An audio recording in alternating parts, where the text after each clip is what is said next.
바다 예배에 오신 모든 분들을 환영합니다. 지금부터 162번째 VOS 바다 예배를 VOS 찬양팀의 찬양을 시작으로 하나님께 드리겠습니다.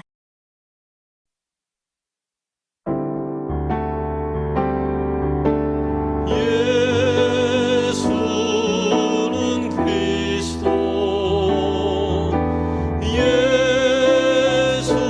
예수는 주 하나님의 영으로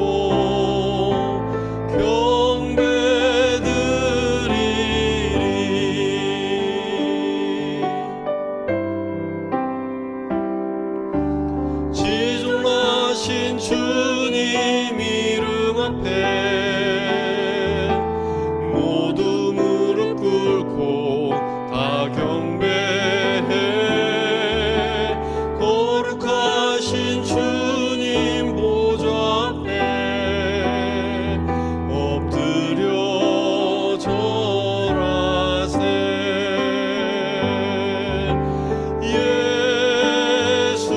예수는 그리스도 예수는 주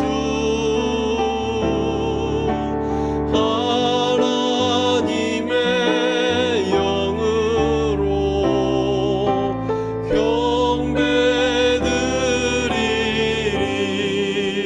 경배드리리 지존하신 주님 이름 앞에 모두 무릎 꿇고 다 경배해 거룩하신 주님 보좌 앞에 엎드려 절하세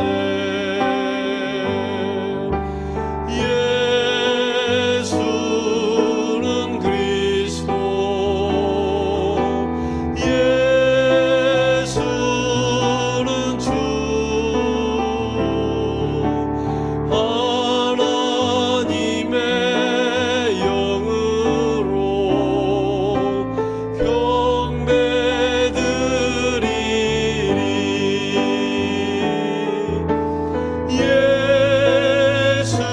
예수는 그리스도 예수는 주 하나님의 영으로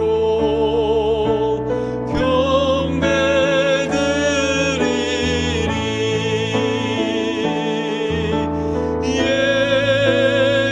예수는 그리스도 예수는 주 하나님의 영으로 경배드리리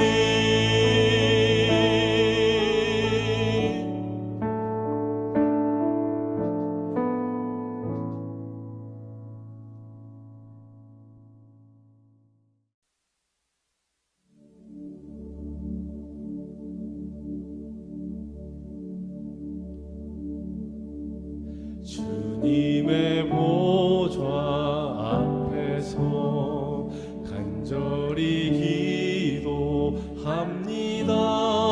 사랑의 제사장 예수 날 위해 중보하시네 주님의 손과 마음에 깊이 새겨진 내 이름 영원한 주의 사랑을 아무도 끊을 수 없네 아무도 끊을 수 없네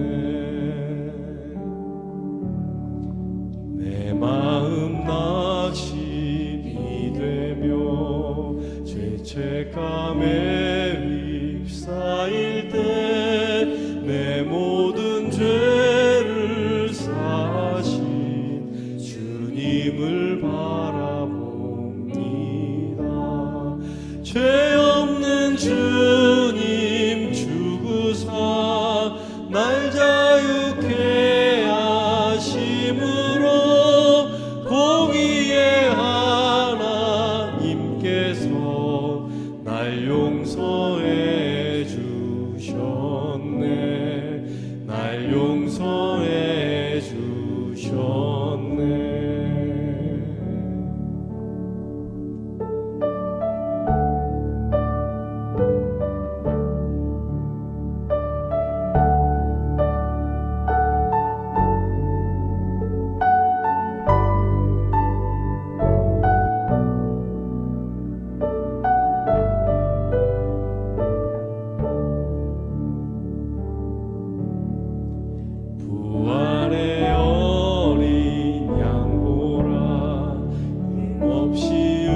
오늘 우리에게 주시는 하나님 말씀은 사도행전 3장 6절 7절 말씀입니다. 은과 금은 내게 없거니와 내게 있는 이것을 내게 주노니 나사렛 예수 그리스도의 이름으로 일어나 걸으라. 오른손을 잡아 일으키니 팔과 발목이 곧 힘을 얻고. 오늘은 의인나무 교회에서 심우하시는 김은석 목사님께서 손을 내미는 믿음이라는 주제로 말씀을 전해주시겠습니다. 많은 은혜 있으시기를 바랍니다. 아무도 예배하지 않는 그곳에서 예배드리는 모든 이 바다의 예배자 분들을 주님의 이름으로 사랑하고 축복합니다. 외롭고 힘든 여정일 수 있지만 우리의 예배를 통해서 우리가 서 있는 모든 곳에서 이 주님의 영광이, 주님의 임재가 가득하길 기대하며 소망하겠습니다. 오늘 본문 말씀을 보니까 평생 웃을 일이 없는 한 사람이 등장합니다. 그는 평생 이 성전 미문에만 앉아 있었습니다. 그는 성전에 오가는 사람들에게 이 구걸에서 먹고 사는 사람이었습니다. 평생 이 구걸에서 먹고 사는 것도 불쌍한 일이었지만 오늘 말씀을 묵상하니까 더 불쌍한 것이 있었습니다. 그것은 바로 단 한 번도 하나님의 성전에 들어가지 못했다라는 것이죠. 그는 날 때부터 걸을 수가 없었습니다. 이 사람들의 도움을 받아서 늘 성전 문 밖에 앉아는 있었습니다. 보통 이 유대인들이 1년에 3차례 성전에 올라가지만 그는 날마다 성전에 갔다라고 이 성경에 기록하고 있습니다. 매일 성전 출입문 앞에 앉아 있었습니다. 날마다 돈 몇을 움켜잡았지만 단 한 번도 하나님의 은혜를 붙잡지는 못했습니다. 날마다 그를 메고 성전 미문에 데리고 가줬던 사람들이 있었습니다. 얼마나 귀한 사람들입니까? 얼마나 고마운 사람들입니까? 하지만 그 사람들도 할 수 없는 일이 있었습니다. 그건 나면서부터 걸어본 적이 없는 장애인이고 또 거린을 성전 안으로 데리고 갈 수는 없었습니다. 그런데 이 사랑이 있으면요, 관심이 많아지는 법이죠. 관심이 늘어나면 그가 무엇을 원하는지 알게 됩니다. 관심이 늘어나면 이 사람에게 지금 필요한 것이 무엇인지를 알 수 있게 됩니다. 하지만 사람들은 이 적당한 선에서 도움을 주었을 뿐입니다. 그들은 솔직히 나면서부터 이 하반신을 사용할 수 없는 사람이 간절하게 원하는 것이 무엇인지 전혀 몰랐습니다. 이것이 바로 무관심이죠. 그런 무관심은 나면서부터 걷지 못했던 이 거지에게도 있었습니다. 앉은맹이의 이 거린의 관심은 무엇이었을까요? 오직 하나, 무엇을 얻을까였습니다. 자기 앞을 지나가는 사람들이 누구인지 관심 없었습니다. 자기 앞을 지나가는 사람이 그저 부자면 좋겠다라는 이 생각이 담겨져 있었죠. 그것 외에 나면서부터 걸을 수 없는 이 사람이 관심을 가진 것은 없었습니다. 그는 그저 돈에 관심이 있었습니다. 성전을 드나들던 사람들도 무관심한 것은 마찬가지였습니다. 성전 미문에 드나들던 이 수많은 유대인들, 역시 성전 미문에 앉아 구걸하던 이 거린에 대해 점점 무관심해졌습니다. 하루 이틀 본 게 아니죠. 그 사람을 본 사람들이 한두 번씩은 분명 도와줬을 것입니다. 하지만 수십 년 세월이 지나면서 그 거린에게 지속적으로 관심을 쏟는 사람은 거의 없었을 것입니다. 그런데 이 나면서부터 걷지 못했던 이 거린에게 엄청난 일이 벌어진 것이 오늘 본문의 내용이죠. 어느 때와 마찬가지로 이 거린은 이 성전으로 들어가는 베드로와 요한을 보고 구걸했습니다. 단지 돈 몇 푼을 바라고 늘 해오던 것처럼 대충 쳐다보고 구걸했습니다. 그런데 이 베드로와 요한은 다른 유대인과 조금 다른 반응을 보였습니다.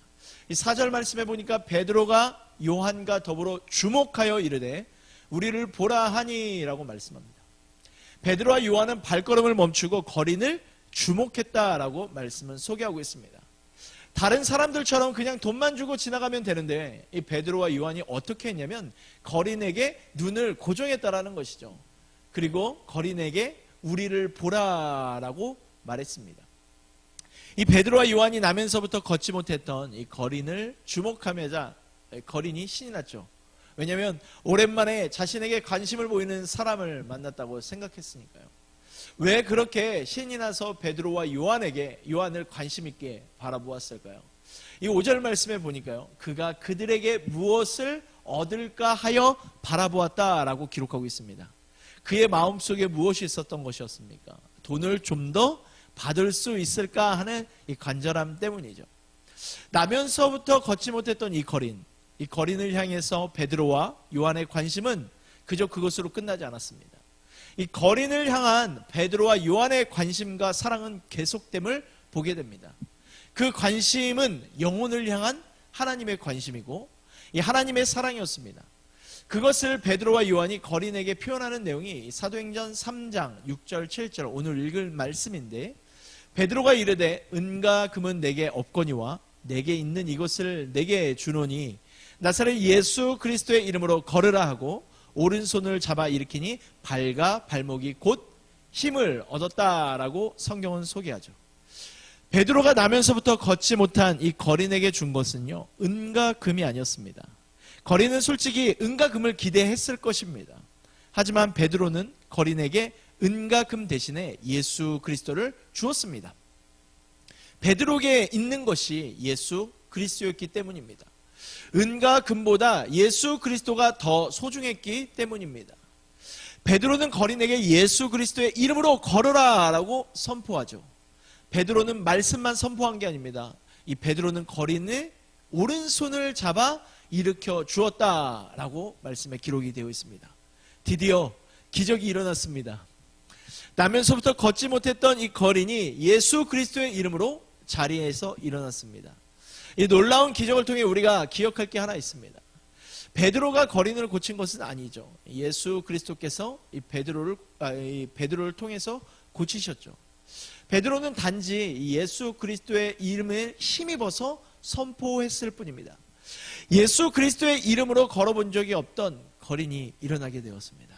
그뿐만이 아니죠. 8절 말씀에 보니까 저는 오늘 이 말씀을 읽으면서 다시 한번 이 하나님의 놀라우신 은혜의 이야기가 그의 삶 가운데 흘러넘치는 것을 보게 되었는데, 베드로와 요한과 함께 성전에 들어가게 됩니다. 이미 그의 입에선 하나님을 찬양하는 노래가 흘러나오고 있었습니다. 성전 미물이 아무리 아름답다고 그 문 앞에 평생 앉아있는 것이 무슨 의미가 있겠습니까? 아름다운 성전 미문 앞에 매일 앉아있는 게 중요한 것이 아니죠. 그 성전 안으로 들어가는 것이 중요합니다. 성전 안으로 들어가 하나님을 만나는 것이 가장 중요한 것입니다. 왜 사람들이 미문을 가장 아름답다고 할까요? 그것은 다른 것이 아닙니다. 예루살렘 성전으로 하나님의 집으로 들어가는 문이기 때문입니다. 우리의 인생에서 가장 아름다운 순간이 언제일 거라고 생각하십니까? 저는 오늘 이 말씀을 읽으면서 이 하나님의 임재 안으로 나아갈 때가 아닐까 생각해 봅니다. 하나님을 찬양하면서 성전 안으로 들어가는 삶, 이것이 우리 가운데 필요합니다. 예수님을 만나야 성전 문 밖이 아니라 성전 안에서 하나님을 만나고 하나님의 임재를 누리고 찬양하며 예배할 수 있게 됩니다. 세상에서 가장 아름다운 집은 이 하나님의 집이죠. 왜 하나님의 집이 아름다울까요? 하나님의 집, 교회가 아름다운 이유는 그 집이 하나님이 계시기 곳이기 때문입니다. 교회가 아름다운 이유는요, 그리스도 예수를 만날 수 있기 때문입니다. 우리가 있는 선박이 하나님의 임재를 경험하는 이 하나님의 집이 되기를 간절히 소망합니다. 우리를 바라보는 사람들에게 우리가 줄 수 있는 것은 무엇입니까? 은과 금입니까? 참으로 은과 금도 중요합니다. 은과 금 없이 산다는 건 참으로 불편한 일이니까요. 하지만 은과 금을 가지고 주저앉아 있는 인생을 일으킬 수는 없습니다. 은과 금을 가지고는 죽은 영혼을 살릴 수는 없습니다. 은과 금을 가지고는 잃어버린 기쁨을 회복할 수 없습니다. 은과 금이 중요하지만 그것보다 더 중요한 것이 있죠. 우리가 잘 알듯이 바로 예수 그리스도이십니다. 우리에게 얼마나 많은 은과 금이 있느냐가 중요한 것이 아닙니다. 아무리 많은 은과 금이 있어도요, 사람들에게 무관심하면 아무것도 줄 수 없습니다. 우리 안에 사랑이 없으면요, 그들에게 아무것도 주지 못합니다. 우리에게 줄 게 없어서 주지 못하는 게 아닙니다. 우리에게 줄 마음이 없기 때문에, 관심이 없어서, 사랑이 없어서 주지 못하는 것입니다. 여러분, 하나님이 원하시는 삶은 무엇일까요? 은과 금을 자랑하는 삶이 아니라는 것을 우리는 잘 알고 있습니다. 하나님이 원하시는 삶은요, 절망 가운데 주저앉아 있는 사람에게 손을 내밀어 주는 삶일 것입니다. 하나님이 우리에게 원하시는 삶은요, 절망 가운데 있는 사람을 일어나 걷게 하는 이 믿음의 삶일 것입니다. 어려운 이웃을 돕기 위해 우리에게 분명 은과 금도 필요합니다. 하지만 그들을 돕기 전에, 그들에게 은과 금을 주기 전에 먼저 확인할 것이 있습니다. 그것은 우리 안에, 내 안에 예수 그리스도께서 살아 계시는가 하는 것입니다. 우리는 그들에게 나눠줄 예수 그리스도가 있습니까? 우리에게 얼마나 많은 은과 금이 있는지 주목하지 마십시오. 대신 우리 안에 예수 그리스도가 살아계시는지, 예수 그리스도로 말미암아 살아가고 있는지를 주목하시는 여러분이 되시기를 간절히 바라겠습니다. 우리 안에 예수 그리스도께서 살아계실 때요, 우리는 예수 그리스도의 눈으로 우리 주변에 있는 사람들을 주목하게 될 것입니다. 우리는 하나님의 마음으로, 하나님의 눈으로 우리 주변 사람들을, 특별히 함께 있는 자들을 주목해야 합니다. 세상 사람들은 하나님을 볼 수 없죠. 세상 사람들은요, 우리를 통해서 하나님을 보게 될 것입니다. 세상은 하나님의 마음을 품고 있는 우리를 통해서 선박에 세워지고 있는 예배를 주목하고요, 하나님을 주목하게 될 것입니다. 주 예수보다 귀한 것은 없습니다. 내 안에 가장 귀한 분은 예수 그리스도이시죠. 예수님이 귀하다라는 것을 찬송을 부를 때만 입으로 고백하는 내용이 아니죠. 우리의 삶으로 예수님이 세상에서 가장 귀하다는 사실을 드러내야 합니다. 어떻게 예수보다 귀한 분이 없다라는 사실을 드러낼 수 있을까요? 오늘 말씀을 통해서, 여러 가지 방법이 있겠지만 오늘 말씀을 통해선 예수님을 주목해야 한다는 것이죠. 오직 주님만 바라본다라는 것, 우리의 시선이 주님께 고정되어야 된다는 것이죠. 세상에 살지만 세상을 바라보지 않고 오직 주님만 바라보는 사람들, 그게 우리가 되어야 합니다. 베드로와 요한처럼 주저앉아 있는 사람을 주목해서 바라보는 사람들이 필요하다는 것이죠. 베드로와 요한처럼 혼자 힘으로 일어설 수 없는 사람에게 예수 그리스도를 전하는 사람들이 필요합니다. 베드로와 요한처럼 주저앉아 있는 사람에게 손 내밀어 일어나 걷게 하는 사람들이 필요하다는 것입니다.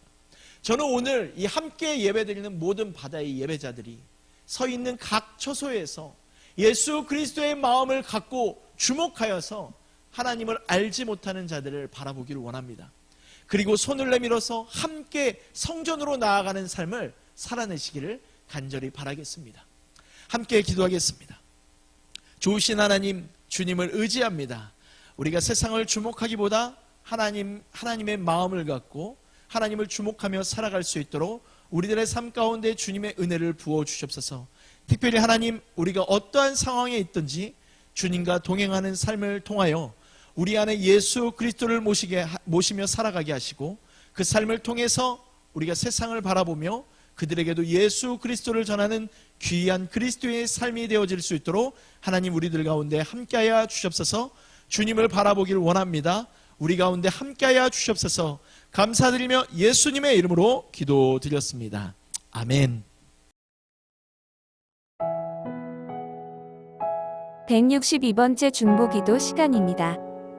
화면을 보시면서 선박 선교사와 선박교회를 위해, 학원 사역자들을 위해, 선원과 선원 가족을 위해, 그리고 바다 예배를 위해 함께 중보기도 하시겠습니다.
은혜와 사랑이 풍성하신 하나님 아버지, 이 시간 바다 예배를 통해 예배하는 모든 형제자매들을 축복하여 주시옵소서.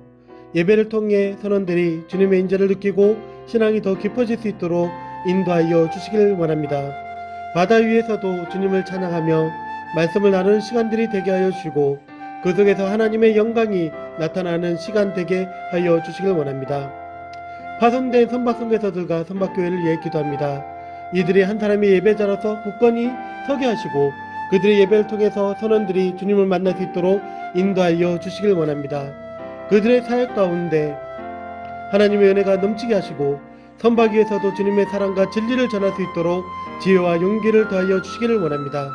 한번 세워진 선박교회를 이어나갈 선박선교사들을 계속해서 보내주시기를 원합니다. 전세계 선언교육기관의 학원 사역자들을 위해 기도합니다. 이들이 가르치는 모든 가정과 학생들에게 하나님의 인도하심이 함께 하시옵고 학생들도 복음으로 무장되는 시간 되게 하여 주시기를 원합니다. 고국이 전쟁 중에 있는 선원들의 마음을 위로하여 주시옵소서. 불안과 두려움 속에서도 주님의 평강으로 그들의 마음을 채워주시고 그들이 기댈 수 있는 주님의 강한 팔이 되어 주시기를 원합니다. 많은 선원들이 예수 그리스도를 알지 못합니다. 그 위기 가운데 예수 그리스도를 만나는 복된 시간 되도록 인도하여 주시옵소서. 결혼하는 선원 형제 자매들을 위해 기도합니다. 그들이 가정이 하나님의 믿는 믿음 안에서 굳건하게 서게 하여 주시길 원합니다. 특히 한쪽이 선원이 아닌 가정을 기억하여 주시옵소서. 그 가정이 하나님을 믿는 믿음 안에서 굳건하게 세워지고 신뢰도 세워질 수 있는 복된 가정이 되도록 인도하여 주시길 원합니다. 항해 중 사고와 질병으로 고통받는 선원들을 위해 기도합니다. 그들의 몸과 마음을 치유하시고 어려운 상황 속에서도 주님의 위로와 사랑이 함께 하여 주시옵소서. 필요한 도움의 손길이 닿을 수 있도록 도와주시고 모든 선원이 안전하게 일할 수 있는 환경 또한 허락하여 주시길 원합니다. 이 모든 기도 우리를 죄악 가운데서 구원하신 예수 그리스도 이름으로 감사하며 기도합니다. 아멘.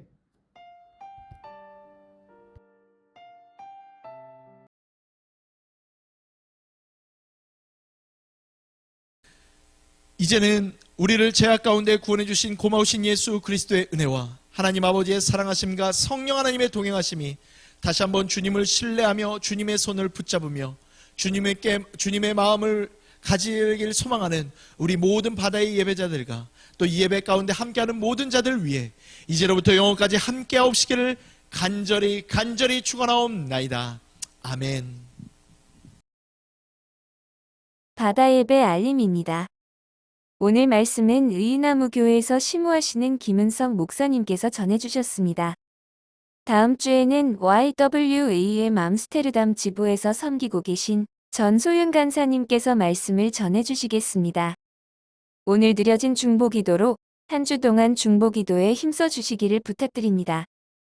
마리타임 미션 세미나가 지난 10월 24, 25일에 필리핀 SMF 센터에서 진행되었습니다. 선원선교회에서 지난 10월 17일 부산 간만부두에서 세 척의 배에 방선하였습니다.